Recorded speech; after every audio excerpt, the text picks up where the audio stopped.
The Cincinnati Bengals went into Arrowhead Stadium in the AFC Championship game with everything on the line and knocked off the big bad back-to-back conference champion Kansas City Chiefs.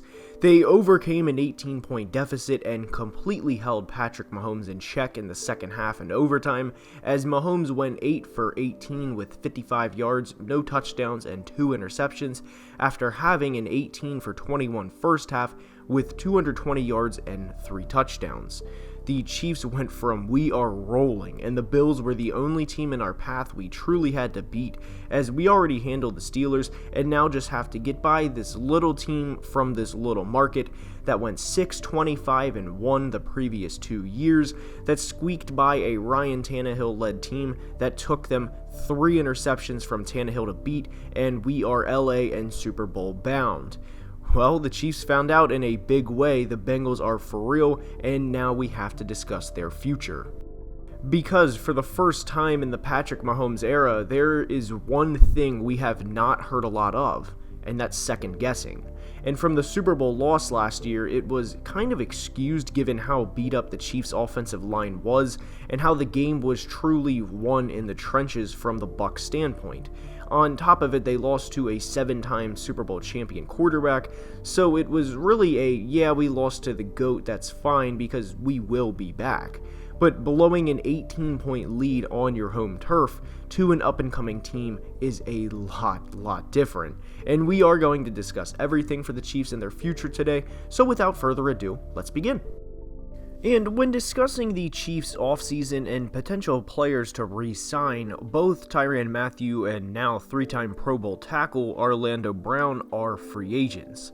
Orlando was involved in a trade with the Ravens in which the teams swapped first-round picks. Well, the Chiefs swapped their first-round pick for the Ravens' second-round pick, and they certainly didn't give up a first-round pick, or if you want to be specific, say move back 30 spots, and really 30 significant draft spots at that, for a 1-year rental. Brown is a 3-time Pro Bowler in his 4 years of service, and for himself financially, he is in a great spot because he can hold out. There's no way he's not back at this point in time because of what they gave up, and he will be back at minimum on the franchise tag. I would imagine KC will tag him, then use the time in the offseason to sit down and say, look, here's our plan for your contract moving forward, let's work something out long term. And they may even work something out long term before it would come to that. They would say, we have quite the investment in Patrick and we want you to protect him and keep him upright for at least the next half decade. Tyrann is another story. He has expressed interest in wanting to return to KC, and I'm sure the feeling is mutual, but KC's priority, at least right now, is to re-sign Brown over Mathieu.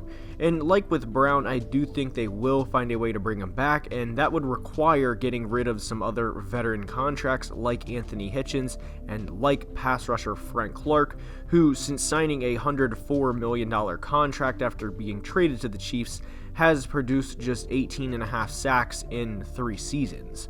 The production for what he's getting paid, and when he is scheduled to make $26.3 million in 2022, is not cutting it. Clark will more than likely, because of this, be released this offseason. The Chiefs wanted a great pass rusher to be on the outside of Chris Jones, dominating on the interior, and thought they struck gold with Clark. Pass rush will be a need for this team, as they finished with the 4th fewest sacks in the NFL in 2021, ahead of only the Lions, Eagles, and Falcons. Both the Texans and Jags finished with more sacks than the Chiefs, and pass rush will be a priority. And speaking of priority positions, another one that will be for them is a legitimate second receiver opposite of Tyreek Hill. Whether that's taking the best receiver available at pick 31, someone like a Chris Olave from Ohio State, or another in the second round, this is a position of need. Patrick was contained in the second half of the AFC Championship game on Sunday, and he, believe it or not, is human. Get him the help he needs. Another point of discussion regarding the Chiefs' future is the Mahomes contract. The biggest one in all of sports is about to fully kick in. He is owed $35 million for the 2022 season, will be owed $46 in 2023, 44-24, and 46 in 2025. While the cap space will inevitably go up for not only the Chiefs, for everyone for that matter, it will be something to watch over the next few years.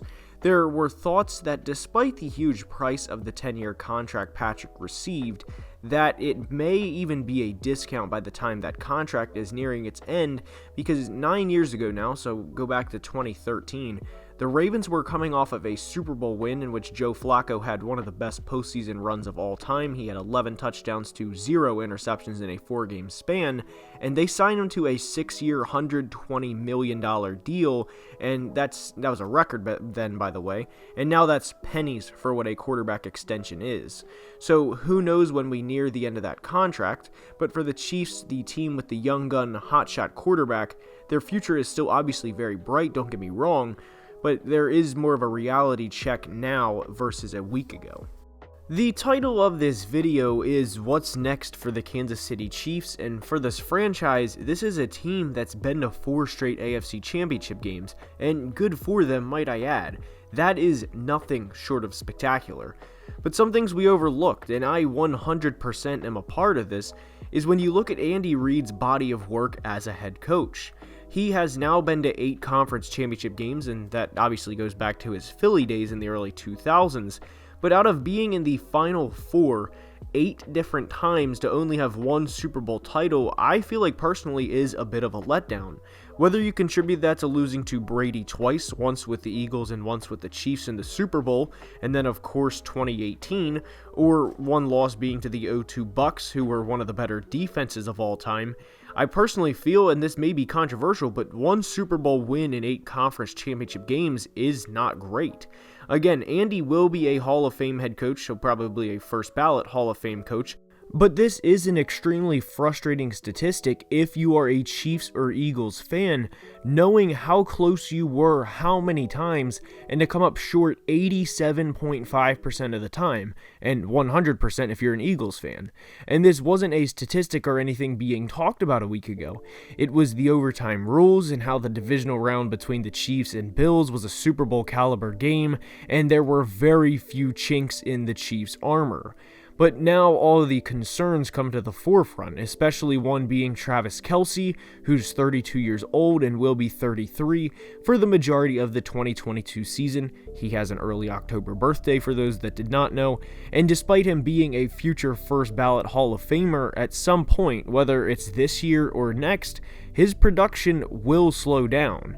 3 years ago right now, the Chiefs were high and mighty, even though they lost to the Patriots, because it was like a consensus, this will be the team of the future, and they could still very well win another ring or two, don't get me wrong, but I feel like before yesterday there was a gap between the Chiefs and everyone else in the AFC. Yes, Baltimore had their run in 2019 with MVP quarterback Lamar Jackson, although they never met in the playoffs. Buffalo took a major step in 2020 after both the addition of Stephon Diggs and the emergence of Josh Allen from project to MVP player, and of course the Titans, who seemingly beat every good team, then would lose to the Texans or somebody stupid like that, but when it mattered, they would all of a sudden be right there, and we saw that somehow, someway, the Chiefs would always win those weird games, like against Cleveland in the 2020 playoffs, when Cleveland unfortunately had a ball at the end of the first half roll out of the back of the end zone for a touchback, and then Patrick Mahomes' backup came in and threw a pass to Tyreek Hill to seal the deal. And it was these weird fluke things that happened to New England for seemingly 20 years, and it looked like it was about to turn the page to KC.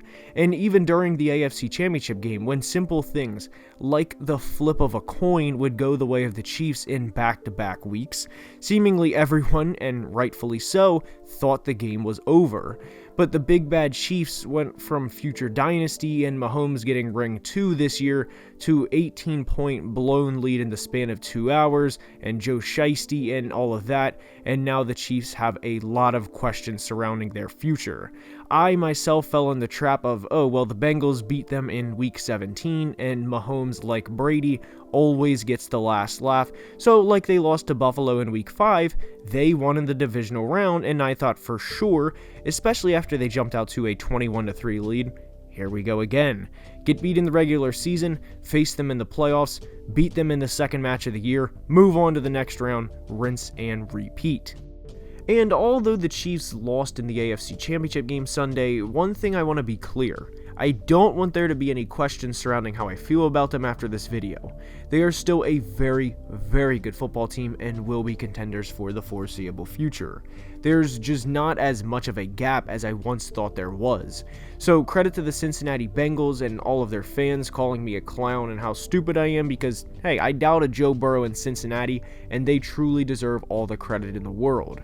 KC will be back next year, and I can't wait to see how the AFC playoff picture plays out in 2022. And with that being said, that's all I have for today's video. I hope you enjoyed, and if you did, please leave a like and subscribe to the channel as it would truly mean the world. We are closing in on 31,000 subscribers, and I cannot thank you guys enough for the continued support. Until next time, please be safe and have a great day. Love you guys. Normally I end the video there, however this was tweeted before I had uploaded the video to YouTube, so I did want to include it.